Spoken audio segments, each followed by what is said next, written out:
നമസ്കാരം. Raf talks ഫുട്ബോളിലേക്ക് ഏവർക്കും സ്വാഗതം. ഈ മാസം 2 സൗഹൃദ മത്സരങ്ങളാണ് യൂറോപ്യൻ വമ്പന്മാരായ ഇംഗ്ലണ്ട് കളിക്കുന്നത്. ആദ്യ മത്സരത്തിൽ സൗത്ത് അമേരിക്കൻ കരുത്തരായ ബ്രസീലാണ് ഇംഗ്ലണ്ടിന്റെ എതിരാളികൾ. മാർച്ച് 23-ാം തീയതിയാണ് ആ മത്സരം നടക്കുക.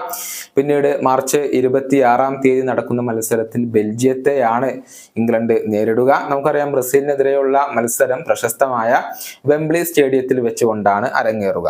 ഈ മത്സരങ്ങൾക്കുള്ള സ്ക്വാഡിനെ ഇംഗ്ലണ്ടിന്റെ പരിശീലകനായ ഗാരത്ത് സൗത്ത് ഗേറ്റ് ഇപ്പോൾ പ്രഖ്യാപിച്ചിട്ടുണ്ട്. യുവ പ്രതിഭകളാൽ സമ്പന്നമായ ഒരു ശക്തമായ സ്ക്വാഡ് തന്നെയാണ് ഇപ്പോൾ ഇംഗ്ലണ്ട് പുറത്തിറക്കിയിട്ടുള്ളത്. Cole Palmer, Jude Bellingham, Phil Foden തുടങ്ങിയ പ്രതിഭകൾ ഇംഗ്ലണ്ട് ടീമിൽ ഇടം കണ്ടെത്തിയിട്ടുണ്ട്. അതേസമയം മാഞ്ചസ്റ്റർ യുണൈറ്റഡിന്റെ യുവ പ്രതിഭയായ കോബി മൈനുവിന് ഇംഗ്ലണ്ട് ദേശീയ ടീമിൽ ഇടം ലഭിച്ചിട്ടില്ല. അതുപോലെ തന്നെ കാൽവിൻ ഫിലിപ്സിനെ പരിശീലകൻ ഇപ്പോൾ ഒഴിവാക്കിയിട്ടുണ്ട്. മാത്രമല്ല, പരിക്ക് കാരണം Jack Grealish, Luke Shaw, Kieran Trippier, Reece James എന്നിവർക്കൊന്നും ടീമിൽ ഇടം നേടാൻ കഴിഞ്ഞിട്ടില്ല. ഇംഗ്ലണ്ടിന്റെ സ്ക്വാഡ് ഇങ്ങനെയാണ്.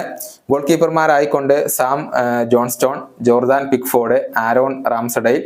ഡിഫൻഡർമാരായിക്കൊണ്ട് Jarrad Branthwaite, Ben Chilwell, Lewis Dunk, Joe Gomez, Ezri Konsa, Harry Maguire, John Stones, Kyle Walker. മധ്യനിരയിൽ Jude Bellingham, Conor Gallagher, Jordan Henderson, James Maddison, Declan Rice. മുന്നേറ്റ നിരയിൽ ജാറോഡ് ബോവൻ, അതുപോലെ തന്നെ Phil Foden, Anthony Gordon, Harry Kane, Cole Palmer, Marcus Rashford, Bukayo Saka, Ivan Toney, Ollie Watkins. ഇതാണ് ഇംഗ്ലണ്ടിന്റെ ഒരു squad ഇപ്പോൾ വരുന്നത്. സമീപകാലത്ത് മികച്ച പ്രകടനം പുറത്തെടുക്കാൻ ഇംഗ്ലണ്ട് ദേശീയ ടീമിന് സാധിക്കുന്നുണ്ട്.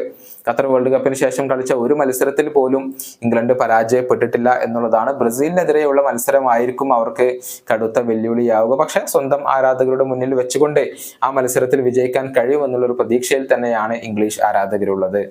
ഈ വീഡിയോ അവസാനിപ്പിക്കുന്നു. കാണാം.